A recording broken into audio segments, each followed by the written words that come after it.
കുറച്ച് വർഷങ്ങൾക്ക് മുമ്പ് ജാനകിയമ്മ ഇവിടെ വന്നപ്പോൾ ട്രിവാൻഡ്രത്ത് വന്നപ്പോൾ വീട്ടിൽ വരികയുണ്ട്. അപ്പോൾ അവരൊരു ആഗ്രഹം പങ്കുവെച്ചു, ഭാസ്കരൻ മാഷെ പോയി കാണണം. അവരുടെ ഏറ്റവും പ്രശസ്തമായ പാട്ടുകൾ അധികം എഴുതിയിട്ടുള്ളത് ഭാസ്കരൻ മാഷാണ്. മാത്രമല്ല അദ്ദേഹം ചെറിയ മറവിയുടെ പ്രശ്നങ്ങളുമായിട്ട് വീട്ടിൽ വിശ്രമിക്കുകയാണെന്ന് അവർ പറഞ്ഞു കേട്ടിരുന്നു അവരൊക്കെ.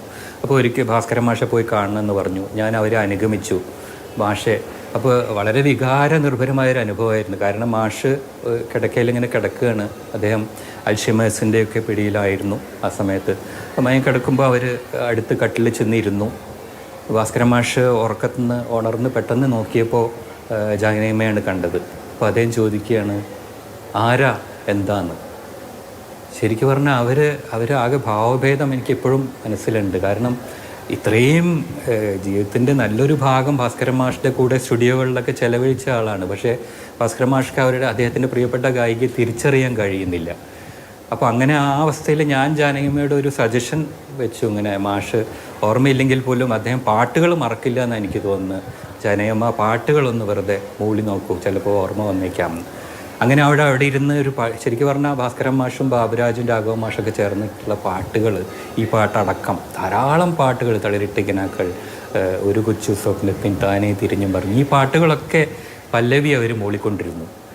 നമ്മളൊക്കെ അത്ഭുതപ്പെടുത്തിക്കൊണ്ട് പല്ലവി കഴിഞ്ഞ് പാട്ട് ചരണത്തിലേക്ക് പ്രവേശിക്കുന്ന സമയത്ത് ഭാസ്കരൻ മാഷ് താൻ അറിയാതെ തന്നെ ആ പാട്ടിൽ ജോയിൻ ചെയ്യുകയാണ്. അതിൻ്റെ ചരണം അദ്ദേഹം ഏറ്റുപാടുകയാണ്, ഒരു തെറ്റുമില്ലാതെ ആ ഓർമ്മയിൽ നിന്ന്.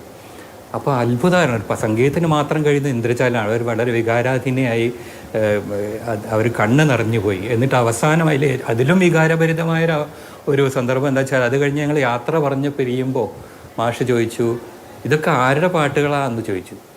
അതിനേക്കാളും വലിയ വികാരനിർഭരമായിട്ടുള്ള ഒരു അനുഭവമായിരുന്നു ജാനകിയമ്മയ്ക്ക്. അവർ കണ്ണീരടക്കിക്കൊണ്ടാണ് ഞങ്ങളന്ന് തിരിച്ചു പോകുന്നത്. തീർച്ചയായിട്ടും അതുപോലൊരു അനുഭവം ശരിക്കും പറഞ്ഞാൽ ഒരു കാലഘട്ടമാണ് എൻ്റെ മുന്നിൽ ഇതിൽ വിരിഞ്ഞതെന്ന് എനിക്ക് തോന്നുന്നു. എത്ര പാട്ടുകളാണെന്ന് അപ്പോഴാണ് ആലോചിച്ചത്.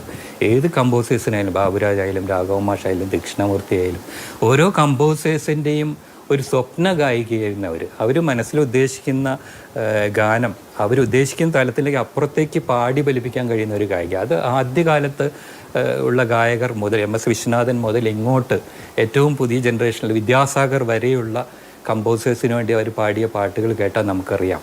ആ പ്രായത്തെയൊക്കെ വെല്ലുന്ന വിധത്തിൽ ഓരോ പാട്ടിനും അവർ കൊടുത്തുള്ള എക്സ്പ്രഷൻ, അതായത് ഇത് അറിയാത്ത ഭാഷയാണെങ്കിൽ പോലും ആ ഭാഷയിൽ ആ വാക്കിന്റെ അർത്ഥം കൃത്യമായിട്ട് ചോദിച്ച് മനസ്സിലാക്കി കണ്ടത്. മലയാളം അറിയില്ല, മലയാള മണ്ണിൽ നിന്നല്ല എന്നൊക്കെ പറയുമ്പോഴും ഏറ്റവും കൂടുതൽ സംസ്ഥാന അവാർഡുകൾ മലയാളത്തിൽ നിന്നാണ് എസ് ജാനകിക്ക്. അവരുടെ സ്വന്തം നാട്ടിൽ നിന്ന് 10 കിട്ടിയപ്പം നമ്മുടെ ഇവിടുന്ന് 11 കിട്ടിയിട്ടുണ്ട്.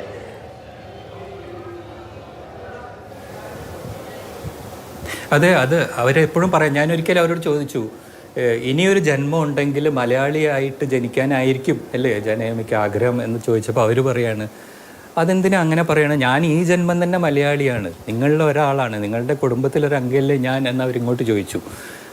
തീർച്ചയായിട്ടും നമുക്ക് ഏത് തരത്തിൽ എത്രയോ സിംഗേഴ്സ് ഇവിടെ വന്ന് പാടി പോയിട്ടുണ്ട്. ഇപ്പോൾ മലയാളികൾ തന്നെ പാടുന്നുണ്ട്. പക്ഷെ ഉച്ചാരണത്തിലൊക്കെ മലയാളികളെക്കാൾ അവരെ പോലും നിഷ്പ്രഭമാക്കുന്ന രീതിയിലാണ് ഓരോ വാക്കുകളും അവർ ഉച്ചരിച്ച് കേട്ടിട്ടുള്ളത്. ഉച്ചാരണം മാത്രമല്ല, ഓരോ പാട്ടിനും അനുയോജ്യമായ ഭാവം പകർന്നു നൽകുന്നതിൽ. അതുപോലെ ഏത് റേഞ്ചിലും പോകുന്ന മന്ത്രസ്ഥായിലായാലും താരസ്ഥായിലായാലും മധ്യസ്ഥായിലായാലും ഏത് സ്ഥായിയിലും സഞ്ചരിക്കാൻ കഴിയുന്ന ശബ്ദവും അവർക്കുണ്ടായിരുന്നു.